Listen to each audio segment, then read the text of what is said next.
Hey y'all, Jinks here. Years ago I started taking video clips of where we were, what we were doing, who we were jamming or hanging out with. I never really had a name for it because it really wasn't anything but a minute or two of us goofing off, talking smack and having fun. Fast forward a number of years and here we are with A Couple In. A Couple In's a brand new podcast we started recording in December of 2019. Took a break in March of 2020 due to the pandemic and are just now getting it rolling again. We were recording it all on the road, but now from remote locations. We're back interviewing our friends, tour mates, business people, athletes, and overall interesting folks. Our hope is that this podcast will allow our fans and friends to get to know me and us really in a new and different way. I quit doing virtually every interview, radio spot, TV appearance, magazine publication, or whatever, because I grew tired of the same old questions. Now we get to ask the questions, different questions, fun questions. It's really just a BS session with people we've come to know. Most of the episodes will be in order, but we'll start with this one. It's one of my heroes. It's one we did at Clint Black's personal recording studio outside of Nashville. The last few years, Clint and his organization have been very kind to us. And this is really one of the first interviews we did where I thought, we're really doing this. So to Clint Black, on a personal note, my apologies for the cursing and other vulgarities after this first episode. You were the first PG show we've had. And to those of you that choose to embark on whatever this turns into, I promise you will laugh. You may tear up. But ultimately, I hope that you're inspired. So join me, Josh Thompson, and Keith Kilgore on a show that starts before the show actually starts and invites you to be a couple in with us while we talk shop, goof off, and swap some stories. After all, this really just is a bullshit session. And you're a couple in with Cody Jinks.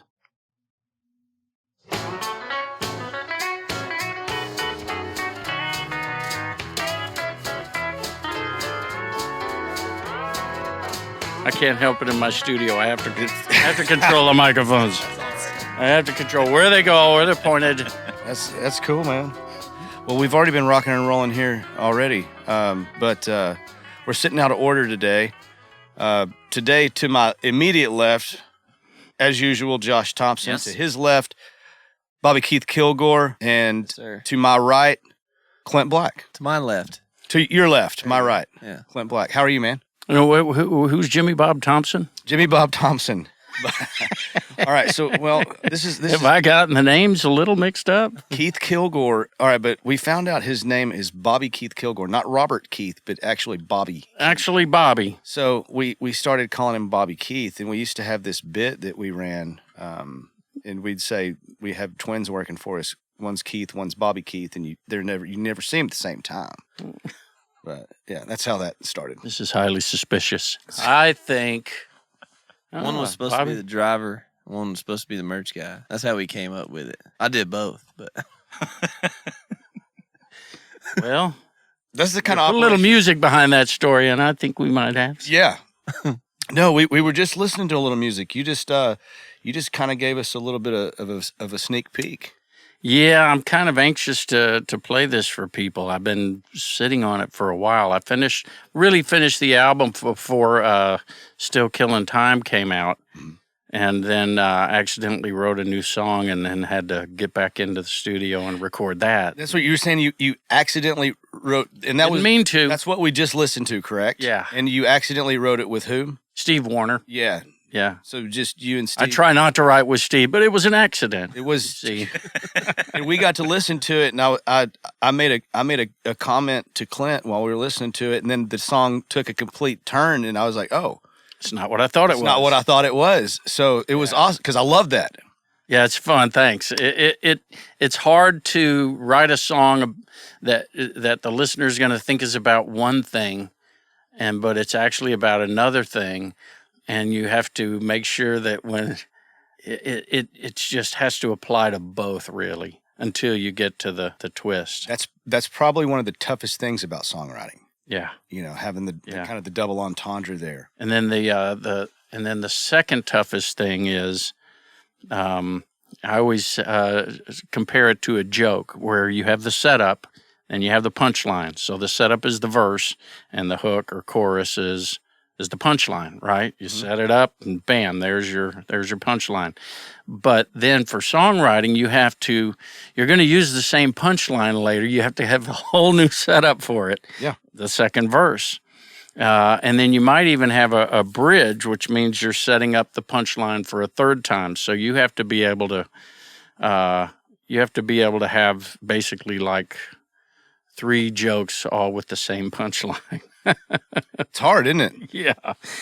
That's really tricky, because you have to be able to warrant going back to that chorus again, and that means the second verse has to be as strong as the first verse, but different. Well, I find that in songwriting as well, being afraid to finish songs, because I'll get maybe 2/3 through a song and think, man, I really can't screw this last third up, because the first 2/3 I think are really good. So then I'll sit on them. And those are usually the ones that I get co-writes on, because those are the ones that I'll be like, I'll call one of my buddies up and be like, man, I've been sitting on this for like 5 months. Afraid to move and mess it up. Yeah. And that's it. Yep, I've done that. There are times where I'll go, okay, I did so much co-writing, and I would say, this one I'm not going to. This one I swear I'm not going to. I'm going to finish it myself. And usually I'll keep to that. And then there are others where I go, I'm going to call Hayden, or I'll call Steve and get some fresh ears and eyes on it. But there are those where I just go, okay, I'm going to do this one all by myself to prove to myself that I still can. I'm afraid of getting that stigma in my mind where I think, okay, now I've kind of created this block. Mm-hmm. Oh, that's my daughter. Hi. Oh. I'm sitting in the studio with Cody Jinks and Billy Bob Thornton. Is that right? Yes. How's it going? Josh and Bobby Keith. Yeah. And Cody. How's it going? Cody over there. Hello. She got sideswiped. So I do what they did on the King of Queens, and I keep answering, even though. Hi. Oh my God. Hi. Oh, I'll do it one more time. It's going to happen again. It's going to happen again, because my computer sees when she's trying to call either of our phones. So you're just going to do it first? Hey.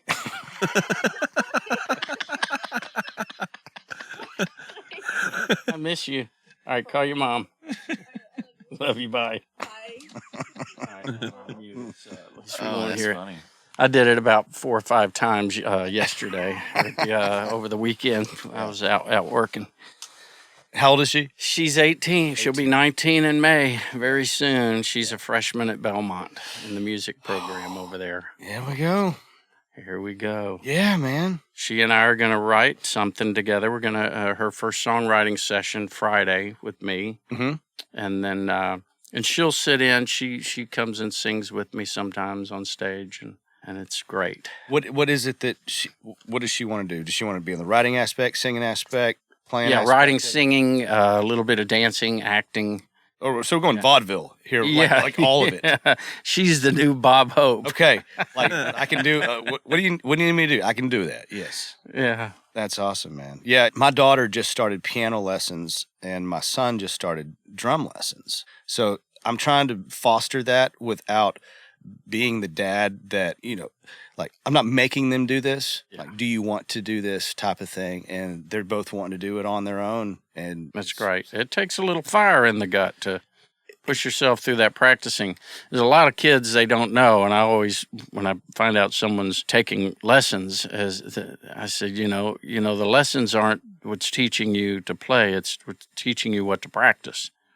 And practice will allow you to play, but you have to practice what they teach you to practice, because some kids think they go take the lessons and that's while they're learning, but it's actually when they're learning what to go home and practice, right? absolutely. Yeah. Because it's like you learn the fundamentals from this person, but then it's your job to go home and you master those exercises. Or you try to master them. But you're self-taught. Correct. It shows. I know. I hear you. I hear what you're saying. I wasn't a great teacher, but I was an average student, so we worked well together. But I mean, because you started with harmonica, correct? Yeah. I was 13, and then 15, I picked up the guitar, and I had like a guy in my brother's band, Gavin Van. He played lead guitar with my brother, and he would show me some chords, and I would watch my brother, and somebody else would show me a chord, and then they didn't have a bass player, so one day Kevin's lead guitar player, just gave me a bass guitar, and he goes, "You're our bass player now."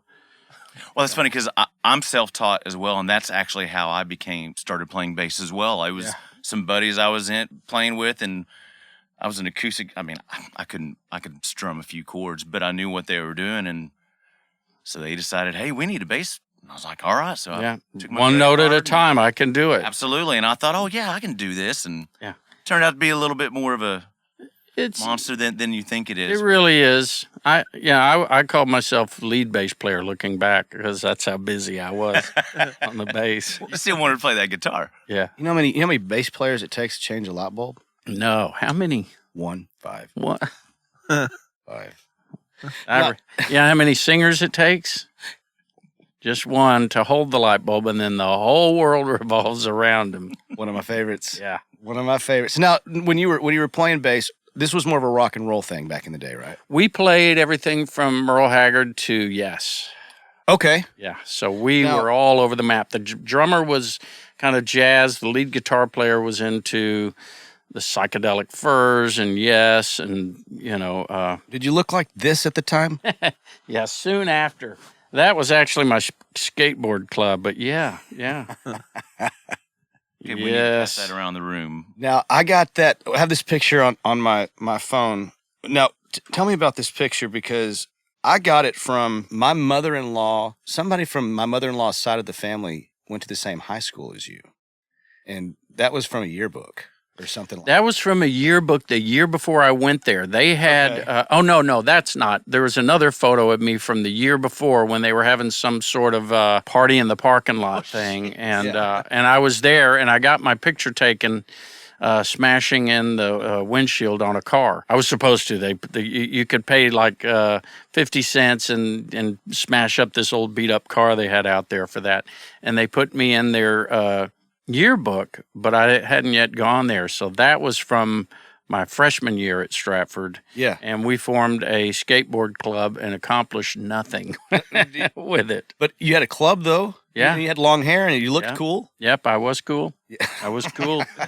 And we all used to be cool, didn't we? Everyone else didn't know it, but I did. Yeah. Oh, well, it worked out for you. Your hair's a little shorter now. You cleaned up your act a little bit. Got your stuff together. Yeah. We were mentioning, talking about songwriting a while ago, and you and Hayden have been together since '87. Yeah. And y'all started making demos together, right? Yeah, I needed a band. I was trying to get this gig at Sweetwater Country Club as a soloist, and it paid really well, way more than like twice as much as I got anywhere else. And like and it was steady. $30. It was $100. Whoa! Yeah, so I really wanted this gig. It was steady. It was going to be, I think, 5 days a week. I was going to be rolling in the dough, but the guy wasn't going to give me the gig unless I played this one party there with a band. Had to be with a band. I didn't have a band. So I found this group that was playing a bunch of songs I knew, and I hired them for this one gig. And we just had one flat top rehearsal, acoustic rehearsal. And their guitar player had left.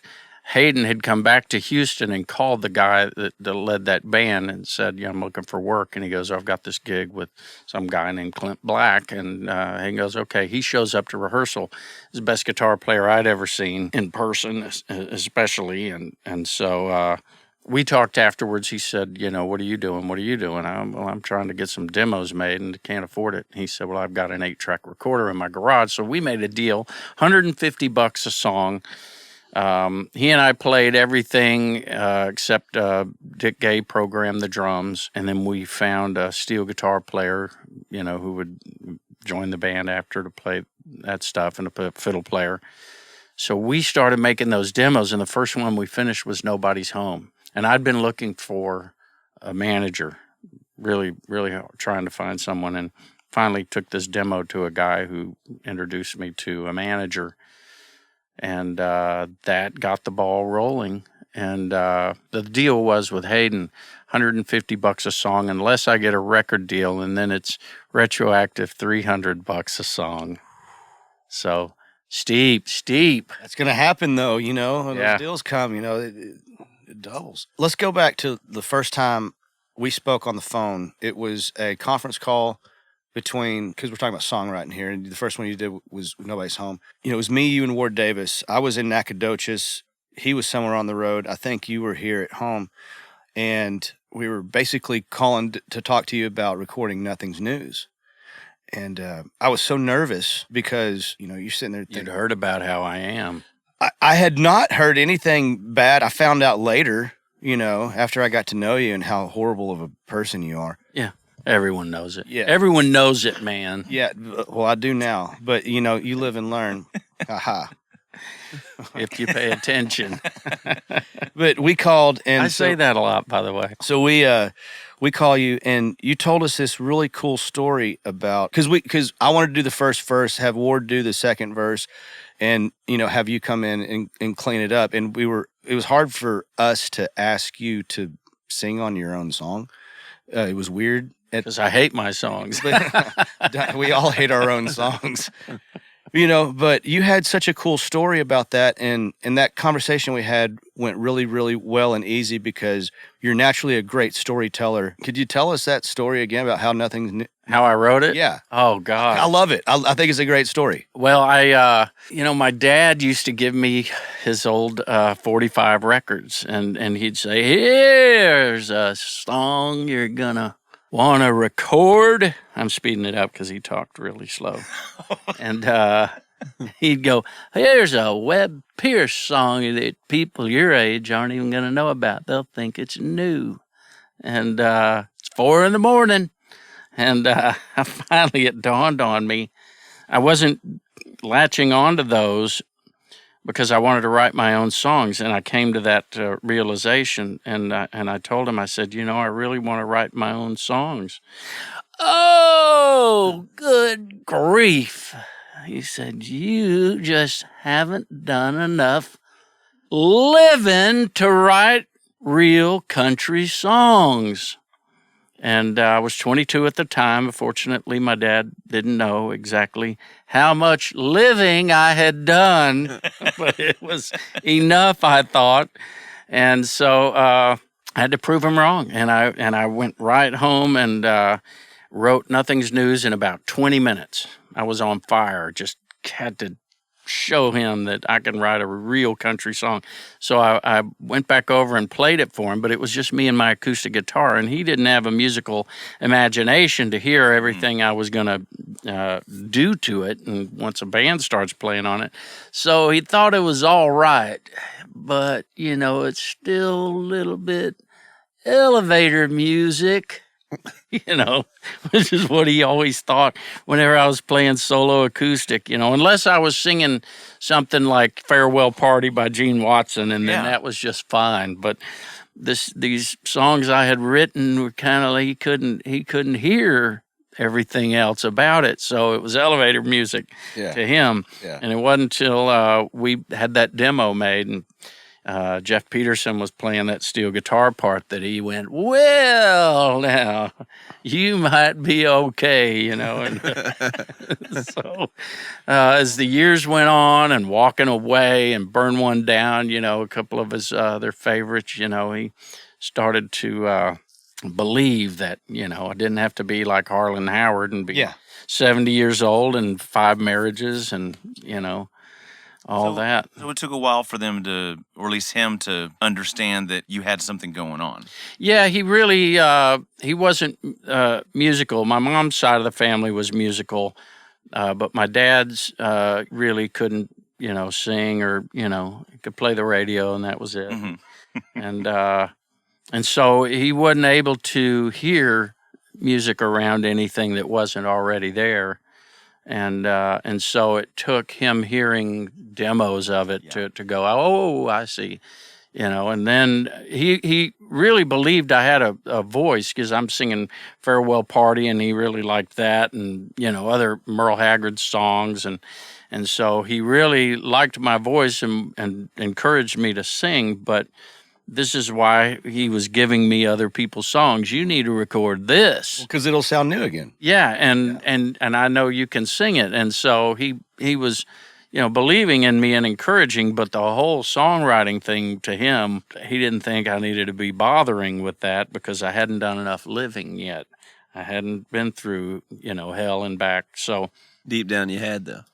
Deep down I had. I'm a believer that you don't and as songwriters, we know this. You don't have to have been through anything to write about it. You don't have to have been the person something happened to. If you're empathetic, you can feel what they felt. And it's the same with actors. If you try to feel what someone else felt or might feel, or this character you're inventing, then you should be able to feel those things as an empathetic person. And actors are just trying to find the point of it and what am I supposed to be feeling? And when we're writing a song, when I wrote A Bad Goodbye, I wasn't going through that. I just imagined how I would feel and what it would be like. And I was able to feel, which inspired the words.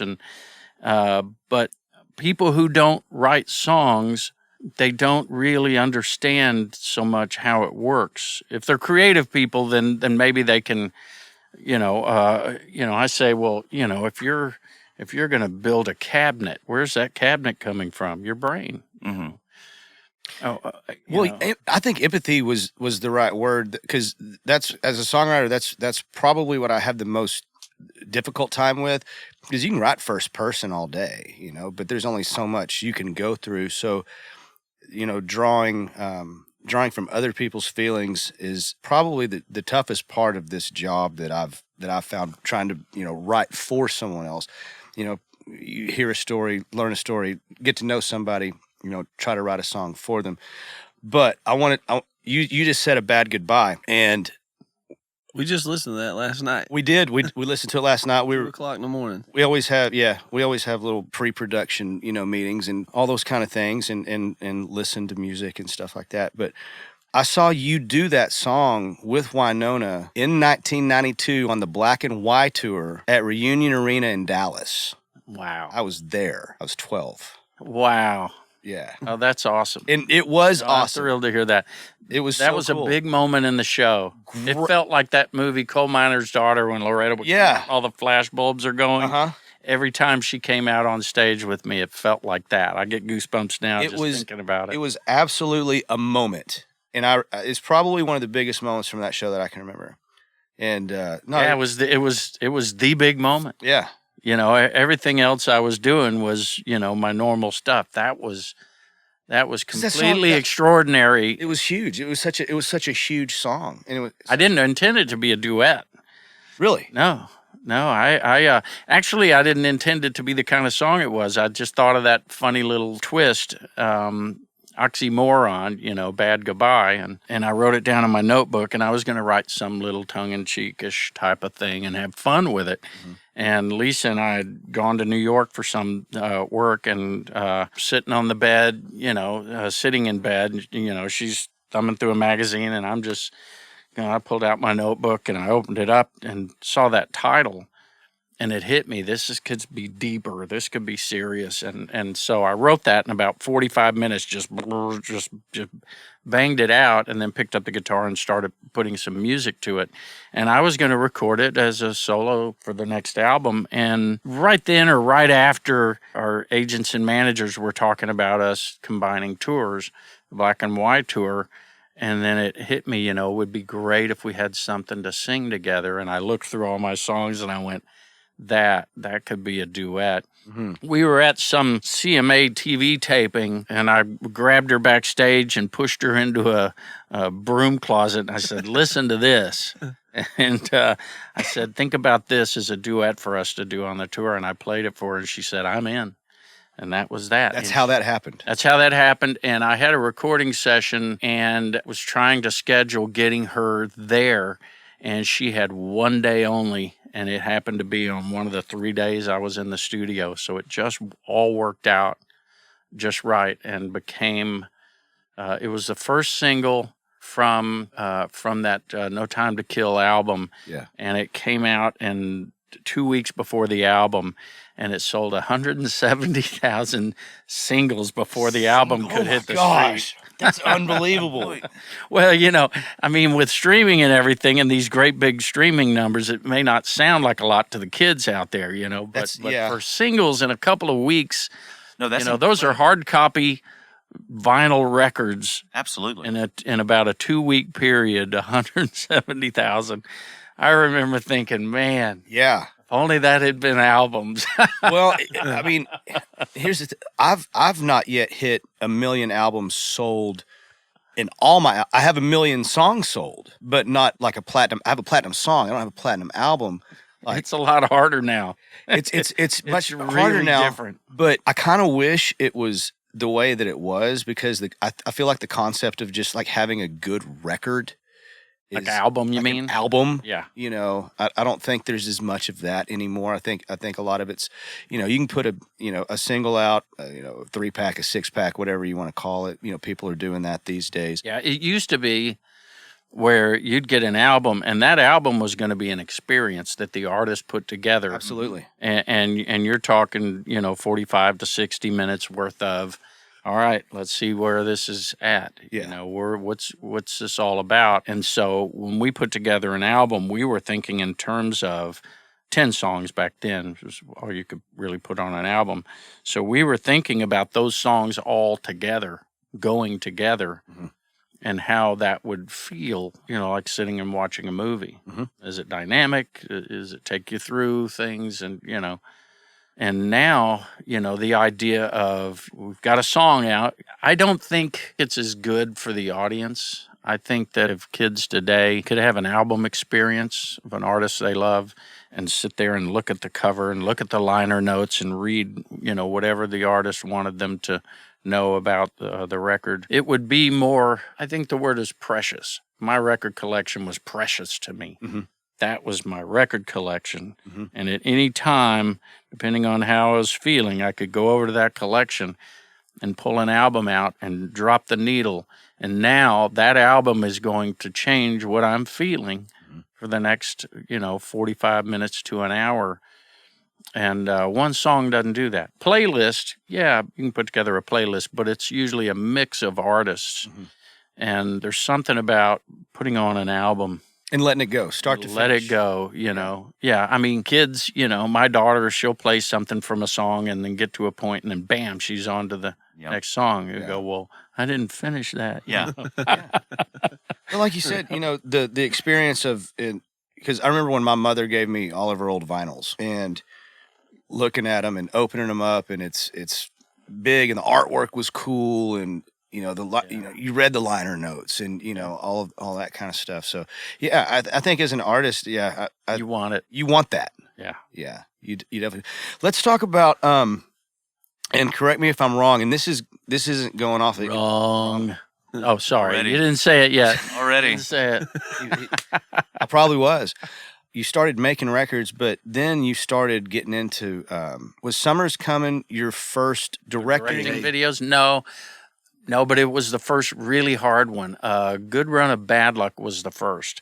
Okay. And I had already been re-editing. I'd spent time with Mary Hamilton was the head of the art department at RCA, and she and I would work together, and I would get involved in the creative and looking at the treatments with her and talking to the directors and saying, let's do this. But I'm really intent on, like we tell ourselves video. I wanted that video to go from day to night and on to day and not bounce around back and forth. And she liked that. She agreed, and the director agreed that that's what he would do. There were 2 directors working together on that one. And when they turned it in, it was bouncing all around, and she and I felt like, We want to see this thing go from start to finish, linear time. And so I said, let me go into the editing bay with an editor and work on this. And she came along, and I spent 13 and a half hours re-editing that video. All due respect to the director, if you're listening. But she kind of had a sense that I don't have the skills, but I kind of know a little bit about, what I want, what I see, and how to get there. And there had to be a lot of manipulation to make it work. And so we had that experience together, and it worked out, and she was happy with it, and it turned out well. So when it came time to do the next video was going to be A Good Run of Bad Luck. And that song was in the Maverick movie. Yeah. And so I went to her and I said, let me direct this. I said, I can get the footage from Maverick, so I won't need to know how to go shoot B-roll. Yeah. But I know how to shoot the band. And if you'll let me do that, I think I can pull it off. And she did. I mean, it was a big deal to me that she let me do that. Because did it feel like you were at any point biting off more than you could chew? Or yes. Were you okay? I was terrified. Okay. It was terrifying. Well, good. There you go. Yeah, it's scary, and it's a lot of money, you know. And so I went to Dick Donner and asked if I could have the movie footage to make a video. So Warner Brothers sent me some clips from the movie. So I went and shot the band and me, and then I edited the video together with an editor, and sent it back over to Warner Brothers to see if they were happy with it. So I wanted them to be happy with it, and I think they demanded some approval on the front end or whatever, which was right. And so I sent it to them, and they the word came back, "This is a comedy. What are you doing?"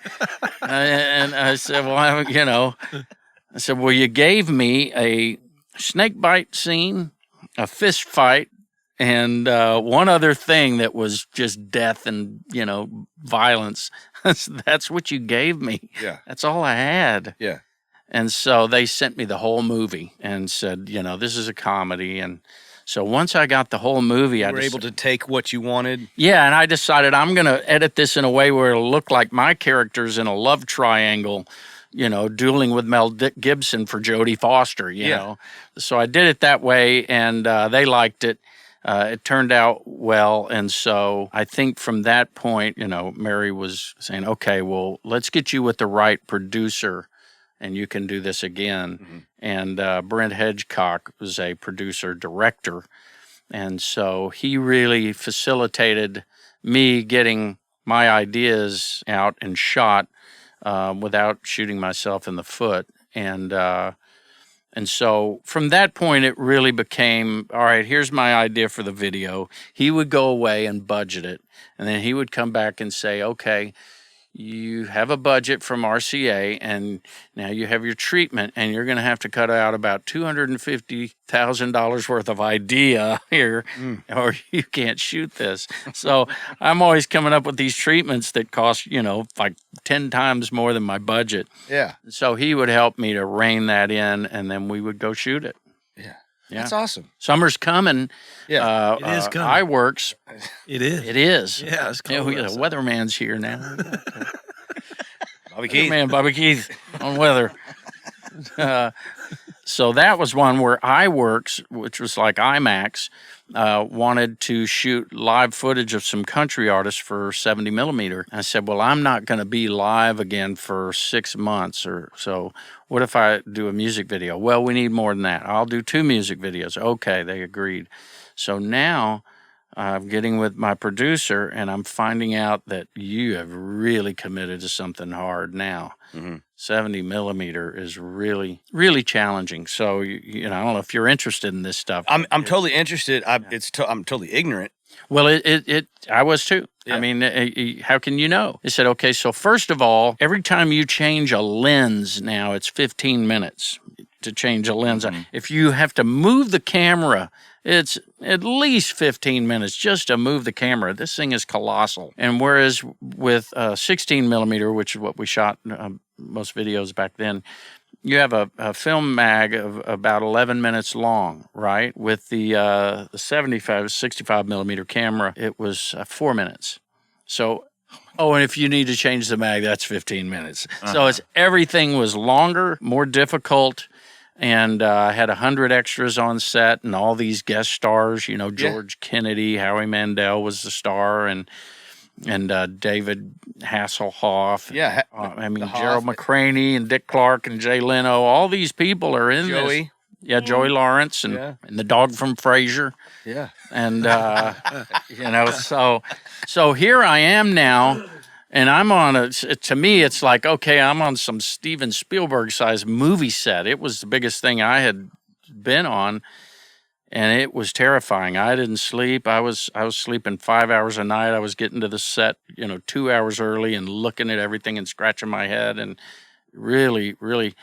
But we shot the first of those 2 videos in Nashville, which was really hard, and then got on a plane and flew and cast the next day in LA for the swimsuit models, and then shot the day after that. So it was really, really challenging.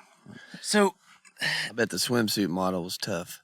Everyone was volunteering to do that to be for part, me. Be part of that. Yeah. So obviously your attention to detail is very, very big as far as what you do. Is that something you felt was instilled in you? Did that just kind of come naturally? Just that, wanting to make sure everything is right. Now that we're here, we're in your studio. I didn't realize how much hands-on you are doing that as well. So where did that come from? When Hayden and I started doing demos,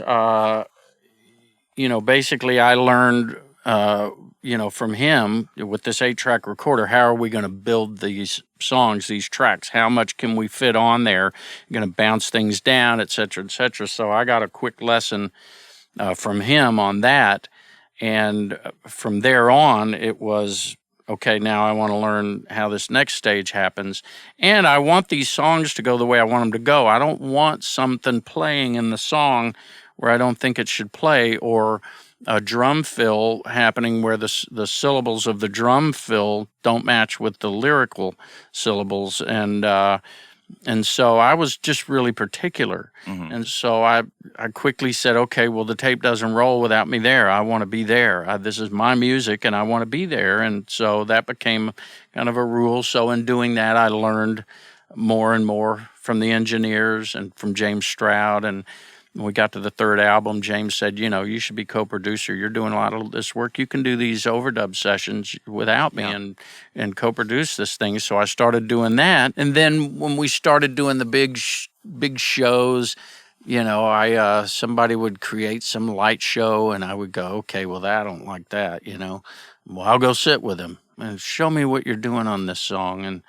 I said, well, I don't know. I don't love that. What else can we do? So it's just a natural evolution of, if I like something, I don't touch it. If I don't like something, it's hands on and time to find out what else we can do.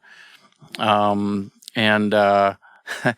to 30 years later, and I can do all my own engineering. I do a lot of it, but I really rely on Ricky Cobble to do the big stuff, and lean on him a lot, but I can run my studio. So when I'm doing my own overdubs, or if you came over to play trumpet on something, I could mic you and record it. It's been a while since I've played the trumpet. So we're not going to use trumpet on this record. Okay, I need to brush up on my embouchure. Yes, that's critical. He was all state trumpet. No, it was tuba. Oh, tuba. Sorry, tuba. Yeah. All state. All state tuba right there. All state tuba. That's awesome. Tuba player in Texas. Absolutely. I got to know, you grew up in Katy. I did. And I'm guessing, I used to live in the Woodlands, so you go to Houston Rodeo when you were growing up at all? Yeah, and I used to go out to the Memorial Park when the trail riders would come in. Yes, sir. And I would wander around with my guitar from campsite to campsite. People give you a drink and you play some songs, jam with somebody if they're playing, or just play for someone and tell a joke and move on. And I wandered around those camps and just enjoyed people and had fun. And then when I got my record deal, I realized if I have my way, it's never going to be the same again wandering around like that if I'm able to get on the radio and all that stuff. So that year I went out there, this may be my last chance to blend in and just wander around and be a nobody. And so I went down and wandered around camp to camp and had a ball. And the very next year I was headlining in the Astrodome. I was wondering, it happened like that. How you thought? I mean, was it somewhere you always wanted to play? Oh yeah, yeah. I mean, that and the Summit. Exactly. For me, Summit, it was. In fact, when I was playing these little bars solo, and I would do my last song, either Honky Tonk Heroes or Turn the Page, whatever I'd close with, and I'd say, good night, be careful leaving the Summit parking lot. It's crowded. I make a joke, and my first headline show outside of the rodeo was at the Summits, where I met my wife that night on New Year's Eve. Those were things you really kind of dreamed about, but you go, okay, don't get your hopes up, don't put on the rose-colored glasses. This may not go the way you want, but that did. And I would go to the rodeo. I saw Merle Haggard there, and I would go to the rodeo grounds and wander around outside the rodeo. A lot of times I was working and couldn't go. I didn't get to see a lot of shows in Houston because I was always playing. That was one of those deals where you just cannot believe you're there doing that, Really. Yeah, I mean, it's the Astrodome too. In the Astrodome, yeah. Looking back on moments like that, where you're sitting there just looking out at however many thousands of people going, I can't believe I'm here. I mean, you have some others like that. Those things like enter your mind, but they come and go so quickly if you're up there on stage because you got a lot of work to do, right?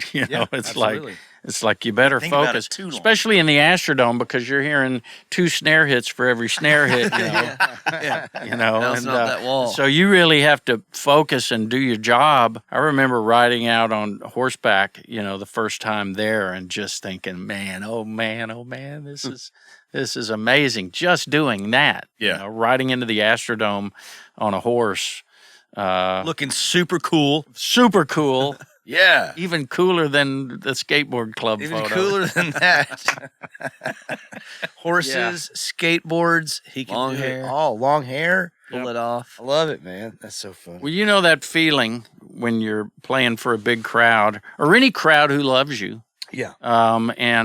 There's always a little bit of butterflies just before you go out, but we're pros, so we know what to say to ourselves inside our brains to get us out there. And you just said something that spawned a memory, because basically I got to play the Grand Ole Opry because of you back in August, and I was talking with you.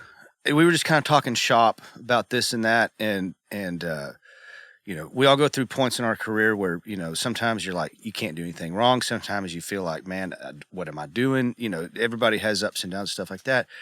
And you said when you're playing in front of a crowd that loves you. And that night at the Opry, you said, just love them. Yeah, that was the advice from Judge Hay to Minnie Pearl. Yeah, just love them and they'll love you back. She was really nervous, and he said, just love them and they'll love you back. And that stuck with me. And that helped me as I started to rise in popularity. Well, that has helped me since you bestowed that good little nugget. I'm 39 years Mm-hmm. old. I've been doing this for 20 years. And sometimes I walk out there and I'm scared to death. And I think to myself, it's like, just love them and they'll love you back. And by God, it's true. It's totally true. It's hard for anyone to understand that when a crowd shows up to your show that you might still be a little insecure about how they feel about you. Mm-hmm. Every now and then I'll look out there and I'll see someone who looks like they've been dragged there, You go, okay, you may not want to be here, but, you have to tell yourself everyone else does. They got out of their house and came down there to see you. And so you have to embrace that. And, remember, this is where I want to be right now. And, as tired as I've been at the end of tours, I go, you know what? I'm not going to be able to do this again for 2 months or 3 months or whatever. Yeah. You better remember that and remember, you're lucky and enjoy it. And even when you're exhausted, you better enjoy it. Like you said, those things that you tell yourself, and you may be at the end of the tour, and something I say a lot of times, we'll be at the end of a run, and I'll just flat out tell them, it's like, hey, this is the last show of the tour. We're tired. We're ready to go home, but we're going to give you everything we've got. and we expect you to give everything that you've got. And then like they hear that and it's on, you know, it's like, okay, let's have a good time. Let's go to work, you know, and and there's like a kinetic exchange there. Oh, for sure. You know, and you can feel it. You can feel when an audience is giving you something. Absolutely. Yeah, it's there. You feel it. Yeah. Yeah. And that's the beautiful part about what we get to do, you know. That's and it, you know, we get tired out there.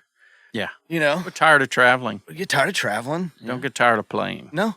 You know. Well, you know, it's like I get paid for the 22 hours that I'm on the road. Yeah. The 2 hours that I'm playing, like I love that. Yeah. That's just because I love to play. Yeah, that's your bonus. Yeah, that's the bonus. I love it. It is. And, you know, songs like Jackson Brown's The Loadout. Oh, yeah. You know, and Turn the Page by Bob Seger. A lot of that Jackson Brown album, Running on Empty, really gave me the foresight of understanding what I'm going into and what's going to matter. Pat Benatar did an interview and talked about how she has to fuel herself in order to keep up the energy. Mm-hmm. And you do everything you can to be up for those moments on stage. And sometimes you just don't get any sleep. You know, the bus, it's rocking and rolling and the roads are bumpy and you don't get any sleep. But it doesn't matter when you get on stage. Mm-hmm. It all really changes. Mm-hmm. There's something, and I don't know if it's kind of a thing that, look, this is routine. My body knows that when I'm up here, I don't feel my back aching. I don't, you know, my finger, I may have ripped my skin from the nail bed, and every time I play the guitar, it's pulling that skin apart. And when I'm not on stage, that hurts like hell, but not when I'm on stage. Yeah. And, you know, I may have some callus that tore off, and now I'm getting a blister. And I'm having to push that against a steel string, against, you know, a wooden fretboard. Mm-hmm. And if I were practicing before the show, I'm going to feel it. Yep. But not on stage. I sliced my finger on Don't do that. On a can the other day, and I was like, oh, crap. The same we had thing. a show the next day, and like he's walking around, he's got a dead gum paper towel wrapped around his finger. I mean, like, dude. Gaff tape. You know, and same thing, but as soon as you walk, you just don't feel it. You don't feel it. You don't feel it. Yep. And there's a psychological theory that just like an athlete who pushes themselves after a strain or a break or something, or a soldier who is wounded and pushes through, that if you tell your brain, I have to do this. He did an experiment, this guy, with a pitcher whose arm was really hurting. And he said, when you get up there and you've got 2 more innings to go, make a deal with your brain. If you'll give me the heat for 2 more innings, I promise I will give you what you need. I will ice you, rest it, and do all of that stuff, you know, that's needed. If you'll just give me the heat for 2 more innings. And if you follow through with your end of the promise, that'll always be there for you. But you can teach your brain that you're a liar and it won't work anymore. But if you fulfill your end of it, like I'm going to put some Neosporin on there and a Band-Aid, and I'm not going to pick up my guitar until it's time for the show, if you just let me get through this show. And it worked. If your brain has the ability to ignore a lot of pain, but it has to know that, you know, you're doing all you can to help it, right? Yeah. Give all you can, Cody. Thank you, Keith. He's quoting my songs now. He's just going to quote my songs, your songs. He's just going to. Well, I like to laugh. You know, I like to laugh. Yeah. Well, I'm trying to think of one of mine that would be applicable, but I got nothing. But sometimes I get chiropractic adjustments before we go out, you know, because the way I stand on stage, I've been told is the reason I'm out of whack. And like, we're all laughing at you, just so you know. Yeah, because the way I look on stage, because like I'm all contorted, you know. See, you're gonna go with that stance, Cody? Yeah. Like, what is that? It's kind of like we stand differently on stage. When you put on a guitar, you stand. Yeah. You stand at the microphone. It's different. Yeah. I mean, I stand. The way I stand at the microphone, I can't do that all day. No, you can't. And so like you're up there, and I'm thinking like, damn, my back's hurting. Like you're up there trying to like look cool and like pop your back at the same time, or like, yeah. Yeah. you know, We need a blackout, lighting blackout for a second here where I can pop my back. yeah, it's. But you just go like you said. You play through whatever. Yeah. Sit. I fell off the stage in Canada. 7-8 years ago. I turned a fall into a jump. I was going over, but it was a concrete floor in an arena up there, and I couldn't see the floor, and so I just came down on straight knees. It happened so fast I didn't have time to absorb, and what I found out later is I ruptured a disc in my lumbar. But what happened was it was instantly very painful. I got back up on stage and finished the show, and was in a lot of pain. The next day, my whole right leg was completely numb. I sometimes couldn't tell if I was standing on it.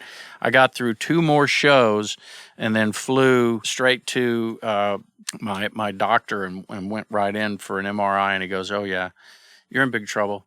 You're going to have to, That's always good news. Yeah. Yeah, you're in big trouble, buddy. Yeah. How are you alive?" That is not good news from...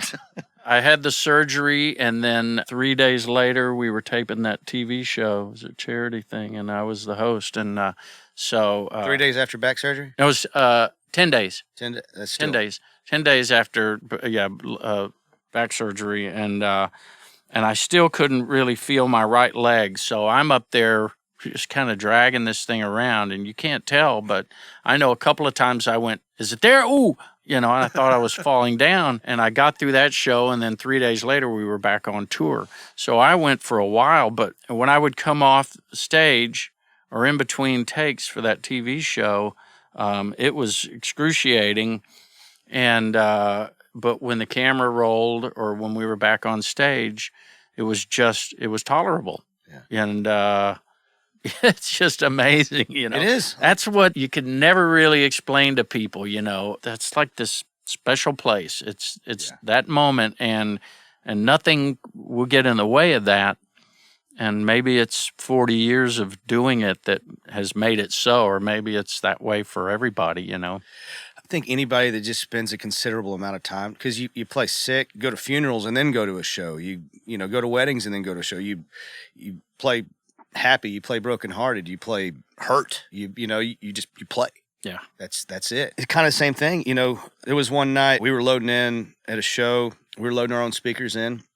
Dropped a speaker on Josh's right pinky. Look at that thing. He still can't straighten it out. That's as straight as it gets. Laid it open. Looks like a fish hook. And had to take him, couldn't play the show, had to take him to the hospital. They sewed him up and got him all good. He played the next night. Set him on a bar stool on pain pills, and he had a pillow up under his arm. And well, because I'd also jacked up my shoulder too, so it wasn't just I just fell straight back. It was ridiculous. So I've got my pillow, my splint with my finger.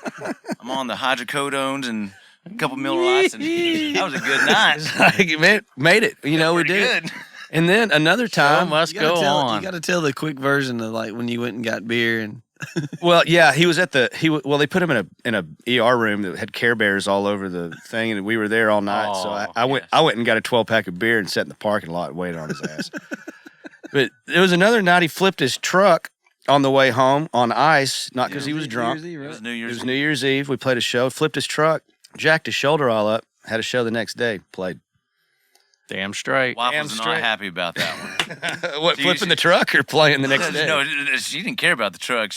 In fact, we got Dean to come with us. So she the only reason she would let me go is if our buddy Diener was there to basically carry everything for me. Yeah. I was like, yeah. So yeah, that's what you do. Show must go on. Show must go on, man.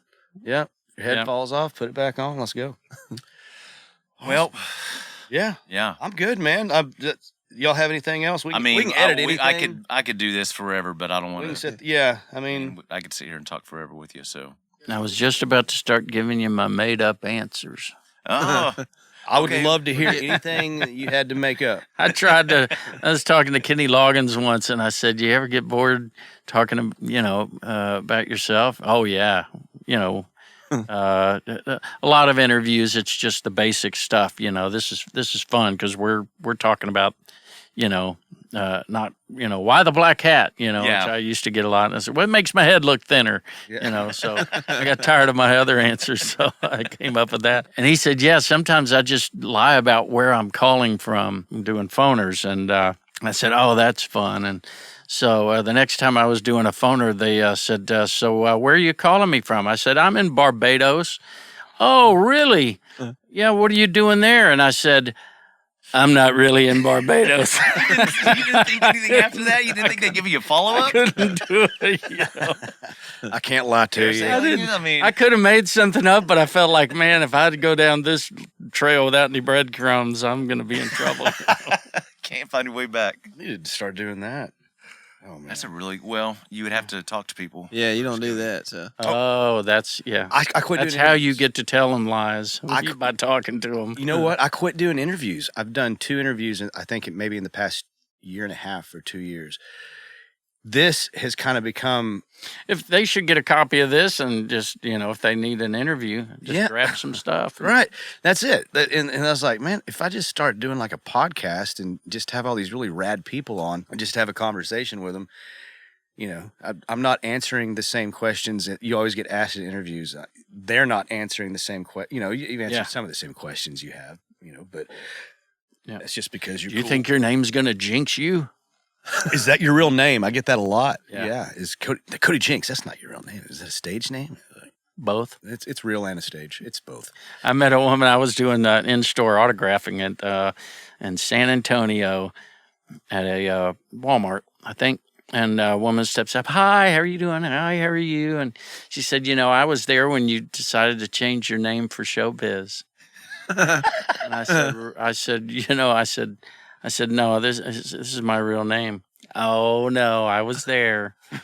And I said, well, maybe you're thinking of someone else. Nope, it was you. I was there, and you and your manager were talking. And I said, listen, my name is actually Clint Patrick Black. That's my real name. No. She went on and to the point, and I signed her CD, and we're trying to say, well, listen, we've got a lot of people to see here, and thank you for coming. No, listen, I know you changed your name, and the sheriff's deputy that was standing over there finally had to step in and politely say, ma'am, you gotta move on here.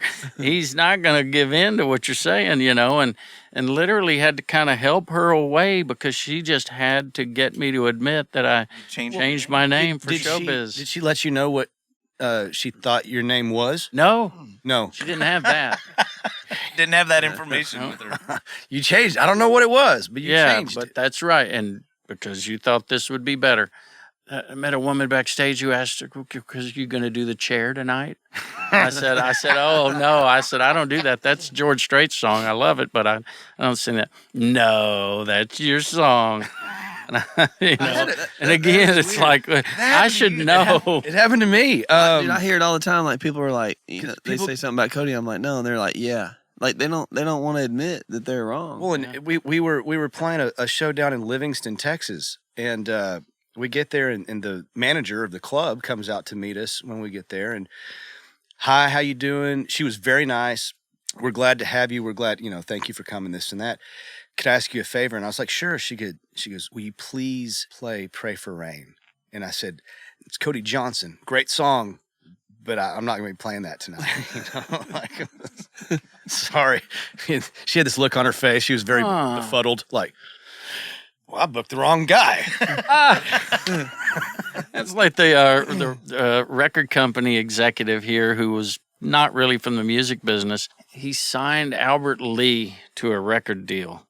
Oh, man, I love him. And so he makes a record, and then the head of the label listens to it, and he goes, well, when this is all instrumental, I mean, why isn't he going to sing? Oh, he doesn't sing. Of course he sings. I mean, think about, I'd like to change the world, or I'm going home, see my baby, going home. He goes, are you thinking of Alvin Lee with 10 Years After? The guy signed the wrong guy.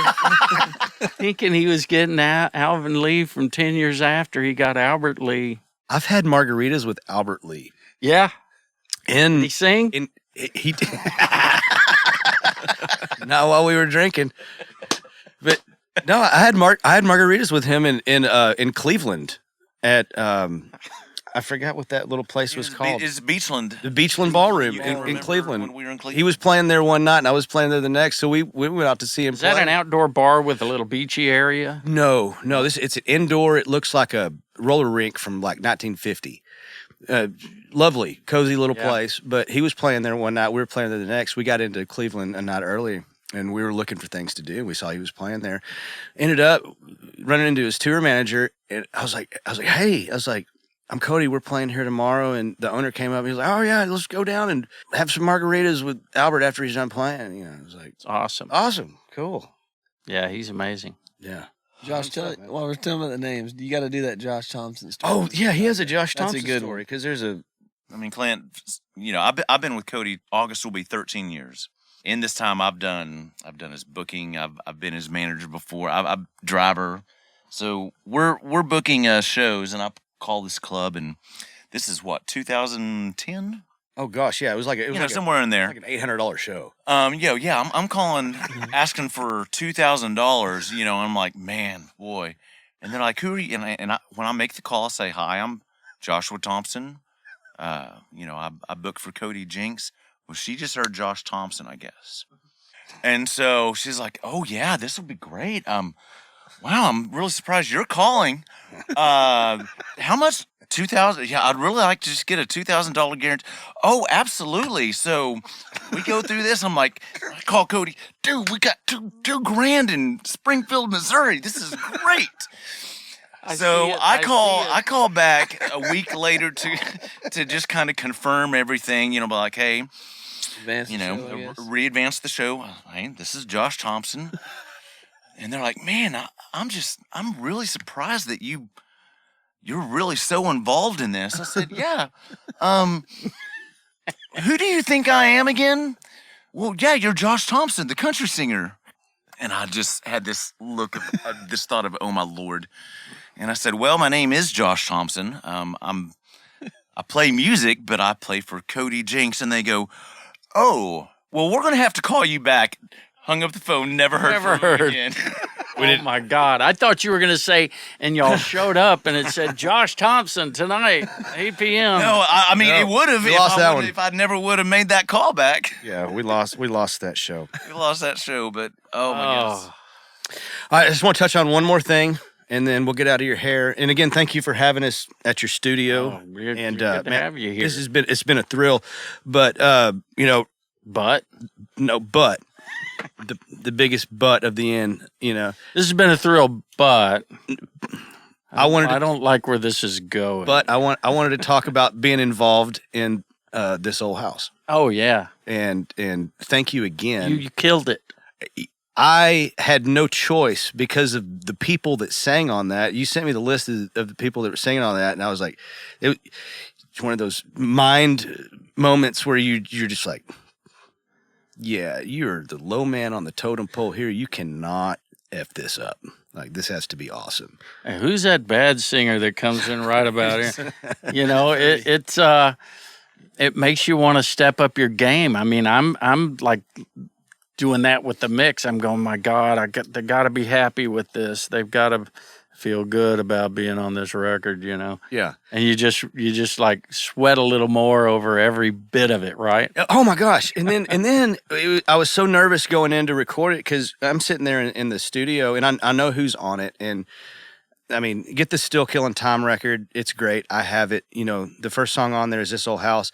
And I'm not even going to I can't even list on one hand the badasses that are on that song. Then I get to my wife and I, we were able to find a sitter for the kids. She came with me to the Opry, and you know, we got to meet up there, and you showed me the video for the song, and I was completely blown away. And I know you were very hands-on in that video, and I know what it took you to make that video, and because they don't let you film in the Ryman. They don't. You know. And originally what I did is I got all the this kind of funny, but I got all this. I had access to all their archives, so I got to go through all the lists and ask them to send me the things I wanted. So they sent me the things I wanted, And so I'm editing, like I do my stage videos. I'm editing this on my laptop. I've got all this footage, and I'm editing this video together, and I'm loving it. And so it's all great old Opry footage. And so I send a copy of it, a QuickTime movie to my managers. They're like, "Oh God, we love that. That's so good, man. This is really emotional watching that." And then I guess Rachel Senef was kind of elected to give me the bad news, and she kind of said, "Well, listen, we're kind of thinking that maybe you should be in your video." And I said, "Well, no, it's all Opry footage." "Yeah, we're thinking you should be in your video." I go, "Well, I'm singing at the beginning and at the end, there's nothing really for me to do." "Well, we love what you did. Don't get us wrong. But we think you should be in your video." And we all agree, really think about it, and so God, I hung up the phone and I'm going, "Oh my God, I can't think of any way to do that. I just did all this. I love it. Oh."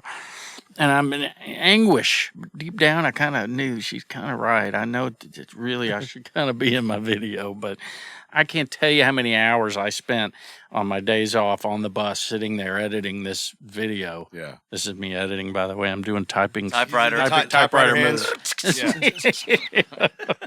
But the video, it turned out so cool. Yeah, as soon as I thought I'll be the backstage guide, that it was like, okay. That's what it was. You were like a tour guide Yeah. on that video. And then those pictures, I did my Harry Potter thing with the pictures coming to life. The pictures were alive, Yeah. and you get to watch a show inside the show. Yeah. And I just thought it was really, really well done. But more so than that, I was just so honored to be a part of that. I was thrilled you were. Yeah. And really thrilled to have you in there. And so you cool. nailed it. I mean, you come in singing and people go, "Who's that?" People that don't yet know you or your music or know your voice. Because everybody well sees everybody else on that video, and then they're like, "Who's that?" They're still trying to guess some of them.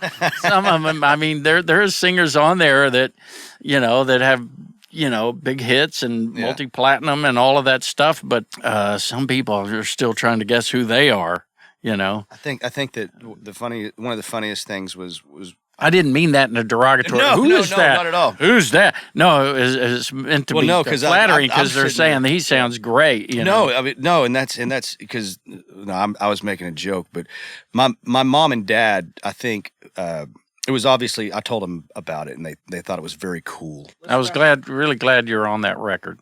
I was so glad to be on Thank it, you for man. doing it. And I don't want to take any more of your time up. I thank you so much. You've been so gracious to have us in your space. It was fun. And this has been fun. It's fun, and you guys weren't that bad. Like Well, I know he probably we sold came. us. Well, you sell low and buy high, right? well, I got a text that said exactly how many guys will be coming over here. Cody's bringing his entourage. And we're just gonna have a kegger. Is that anything like Whitney Next time. Houston's entourage used to be? There's 50. There's 50 There's people. 50 of us. We have 3 kegs and a whole bunch of drugs. So, let's turn the mics off and get the party started. Next All time right. we'll have a pool party. No, again, Do you have any Advil in that drug pack? that's all I have in my drug bag is Advil. Maybe some ibuprofen if you want to switch it Well, up. that a way you little can switch it up Yeah.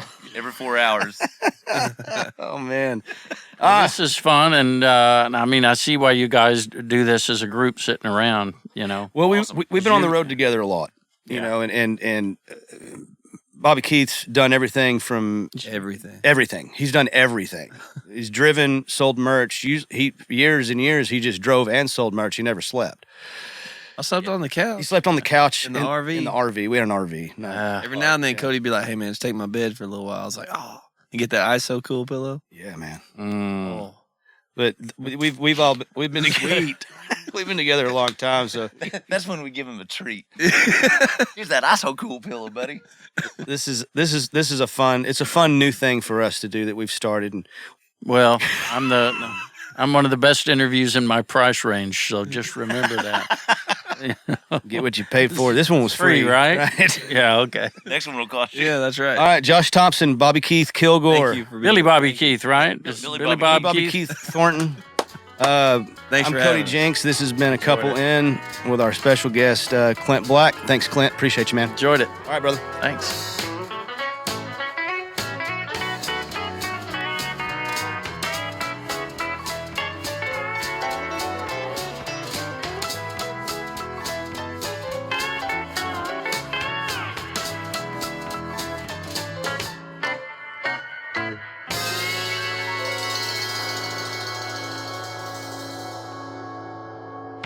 This has been A Couple In with Cody Jinks. Follow Cody on Facebook and Instagram, and on Twitter at Cody Jinks Music. For more information, recordings, and apparel, please visit CodyJinks.com.